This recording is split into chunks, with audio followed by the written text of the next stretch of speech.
দেখো আজকে one nation এবং ওয়ান ইলেকশন অর্থাৎ এক দেশ এক নির্বাচনের বাংলা একটা নোটস তোমাদের সঙ্গে আলোচনা করব এই ভিডিওতে।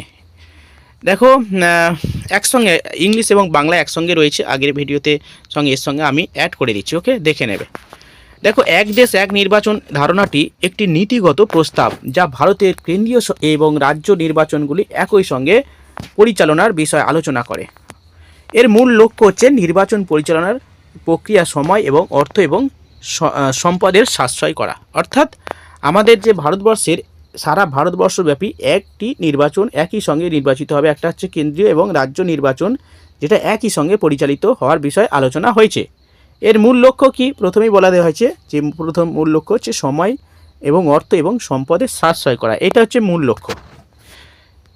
দেখো পটভূমিকা প্রস্তাবনার পটভূমি কি রয়েছে একটু আমাদের দেখে নিতে হবে। দেখো ইতিহাস কি বলছে। 1952 সালে ভারতের প্রথম যে সাধারণ নির্বাচন হয়, যেখানে কেন্দ্র এবং রাজ্য নির্বাচন একই সময়ে সম্পন্ন হয়েছিল, ঠিক আছে। তার পরবর্তীকালে 1967 সাল থেকে কেন্দ্র এবং রাজ্য স্তরে নির্বাচনের সময়সীমা আলাদা হয়ে যায়। তাহলে আমাদের ভারতবর্ষে কিন্তু এক দেশ এক নির্বাচন যে বিষয়টা এখনও প্রস্তাবিত হয়েছে, তো প্রথমে কিন্তু এটা ছিল, অর্থাৎ ভারতের প্রথম যে ইলেকশন হয়েছিল সেখানে কিন্তু সারা ভারতবর্ষব্যাপী একটাই নির্বাচন হয়েছিল। তাহলে একটা পটভূমিকা অর্থাৎ ইতিহাস, আমরা আমাদের ইতিহাসে কিন্তু এক দেশ এক নির্বাচনের প্রথম সূত্রপাত হয়েছিল, কিন্তু প্রথম নির্বাচন। দ্বিতীয় পয়েন্ট দেখো উদ্দেশ্য কি বলছে। উদ্দেশ্য কি আছে আমাদের? ভোট প্রক্রিয়ার জটিলতা কমানো, উন্নয়নমূলক কার্যক্রমের স্থবিরতা, অর্থাৎ যে স্থবিরতা এড়ানো, অর্থাৎ যে উন্নয়নমূলক কার্যক্রম এই ভোটের জন্য মানে বিঘ্নিত হয় বা ভোটের জন্য করা হয় না, সেগুলো কিন্তু আস্তে আস্তে মানে গতিশীলতা পাবে। নির্বাচন পরিচালনার খরচ হ্রাস পাবে, অবশ্যই খরচ কমবে, এটাই হচ্ছে মেন উদ্দেশ্য। বিশেষ করে এর সুবিধা কি পাবো আমরা? এর সুবিধা পাবো অবশ্যই অর্থ সাশ্রয়, যে বিষয়টা বারবার বলা হচ্ছে, অর্থ সাশ্রয় হবে। একাধিক নির্বাচনের জন্য আলাদা আলাদা খরচ অবশ্যই কমবে। 2 নম্বর পরিকল্পনা। দেখো আমাদের কেন্দ্র এবং রাজ্য সরকারগুলো যে বিভিন্ন ধরনের জনকল্যাণমূলক প্রকল্প উপস্থাপন করে বা নিয়ে থাকে, সেগুলো কিন্তু এই বিভিন্ন নির্বাচনের জন্য বিঘ্নিত হয়। সেইখানে বলছি দেখো উন্নয়নমূলক প্রকল্পের ওপর কম বিরূপ প্রভাব পড়বে, কারণ আদর্শ আচরণবিধি দীর্ঘ সময় ধরে বলবৎ থাকে, তাই তো। সেইখানে কিন্তু এটা হলে আর কি দীর্ঘ সময় ধরে আর আচরণবিধি বলবৎ থাকবে না, ফলে কী হবে? কন্টিনিউয়াসলি প্রসেসগুলো চলতে থাকবে। 2 নম্বর পয়েন্ট কি? দেখো নির্বাচনী নিরাপত্তা। বারবার নিরাপত্তা বাহিনী, ঠিক আছে, নিরাপত্তা বাহিনী মোতায়েনের প্রয়োজন হ্রাস পাবে। সারা ভারতবর্ষব্যাপী যে নির্বাচন, বিভিন্ন সময় বিভিন্ন রাজ্যের নির্বাচন, সেক্ষেত্রে কিন্তু এটা কমতে পারে, অর্থাৎ নির্বাচনী যে নিরাপত্তা সেইটা আস্তে আস্তে হ্রাস পাবে। 4 নম্বর পয়েন্ট বলছে ভোট অংশগ্রহণ, অর্থাৎ ভোটদাতাদের এককভাবে সময় এবং শক্তি ব্যয় করার সুযোগ থাকবে। অর্থাৎ তারা একটা সময়ে কিন্তু কেন্দ্র সরকারের ভোট দিল এবং রাজ্য সরকারের ভোট দিল, অর্থাৎ একটা সময়ের মধ্যে দুটোই কাজ হয়ে গেল, ফলে এটা একটা ভোট গ্রহণ, যারা ভোট দেবে তাদের জন্য একটা উপযুক্ত। নেক্সট দেখো চ্যালেঞ্জ পার্ট এখানেও করা রয়েছে। দেখো চ্যালেঞ্জের কী কী সম্মুখীন হতে হবে? সংবিধান সংশোধন, যেটা ইংলিশে আমি বলেছি, পুরোটাই বাংলায় এখানে করে রয়েছে, ঠিক আছে, বাংলায় দেখে নাও।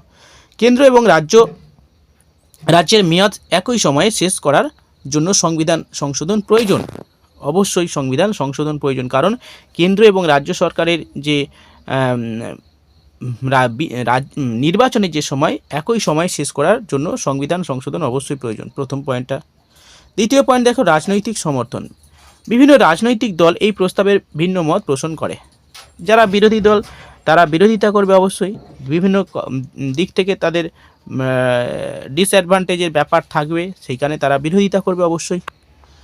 লজিস্টিক চ্যালেঞ্জ, এই যে বিশাল সংখ্যক ভোট কেন্দ্র এবং ইভিএম পরিচালনার একটা বড় কঠিন ব্যাপার, অবশ্যই একটা বড় কঠিন। সারা ভারতবর্ষব্যাপী একটা পৃথিবীর মধ্যে দ্বিতীয় মানে প্রথম জনসংখ্যা বিশিষ্ট দেশ, জনসংখ্যা প্রচুর, আবার 26 সাল থেকে আবার সিট সংখ্যা আরও বেড়ে যাবে, 2026 সালের পরে সিট সংখ্যা আরও বেড়ে যাবে।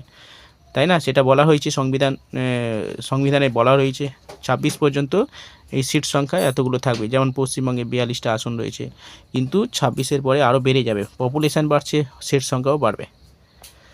নেক্সট, আঞ্চলিক স্বায়ত্তশাসন। রাজ্যগুলি নিজস্ব সিদ্ধান্ত গ্রহণের ক্ষমতা প্রভাব পড়তে পারে। যে স্থানীয় যে আঞ্চলিক যে দল রয়েছে সেই দলগুলোর ওপর কিন্তু সিদ্ধান্ত গ্রহণের ক্ষমতায় একটা প্রভাব পড়তে পারে এই বিষয়ে। এগুলো একটা চ্যালেঞ্জের ব্যাপার। দেখো উপসংহার লাস্টে আমরা কি লিখতে পারি। দেখো, ভারত সরকার এক দেশ এবং এক নির্বাচন বাস্তবায়ন সম্ভাবনা নিয়ে একটি বিশেষ কমিটি গঠন করেছে, যেটা রামনাথ কোবিন্দ বা কোবিন্দ কমিটি বলা হয়। একটি দেশের গণতান্ত্রিক ব্যবস্থায় ভবিষ্যতের জন্য একটি গুরুত্বপূর্ণ নীতি আলোচনার বিষয় হয়ে উঠেছে। ঠিক আছে, তো এই হচ্ছে বাংলায় নোটসটা পুরোটাই দিয়ে দিলাম। ঠিক আছে, ইংলিশটা অবশ্যই তোমরা দেখে নেবে, ইংলিশ থেকেই কিন্তু গুরুত্বপূর্ণ ইনফরমেশান রয়েছে, সেখান থেকে ওইগুলো কিন্তু নিতে হবে। ঠিক আছে, দুটো মিক্সড করে দিলাম, আশা করি ইউজফুল হবে। এর পরবর্তীতে আমি যে পার্টটা নিয়ে আসবো সেটা হচ্ছে এনভায়রনমেন্টের উপর একটা পার্ট নিয়ে আসবো। ঠিক আছে, এবং আরও গুরুত্বপূর্ণ টপিকগুলো কিন্তু, যেমন উত্তরাখণ্ড বা যে ইউনিভার্সাল সিভিল কোড রয়েছে। ঠিক আছে, ইউনিভার্সাল সিভিল কোড, ঠিক আছে, এই বিষয়টা নিয়ে একটা ভিডিও করব, এবং কোন কোন বিষয়ের উপর তোমাদের দরকার রয়েছে এরকম নোটস ধরে ধরে বিষয়গুলো উপস্থাপন অবশ্যই আপনারা জানাবেন, তাহলে সেইভাবে আমি কিন্তু ভিডিও উপস্থাপন করব। ঠিক আছে, চলো ভালো থাকবে, প্রিপারেশান নাও। আর যারা চ্যানেলে নতুন আছো, যদি ইনফরমেশান এইরকমভাবে পেতে চাও, তাহলে চ্যানেলটা সাবস্ক্রাইব করে রাখতে হবে। ওকে, বাই।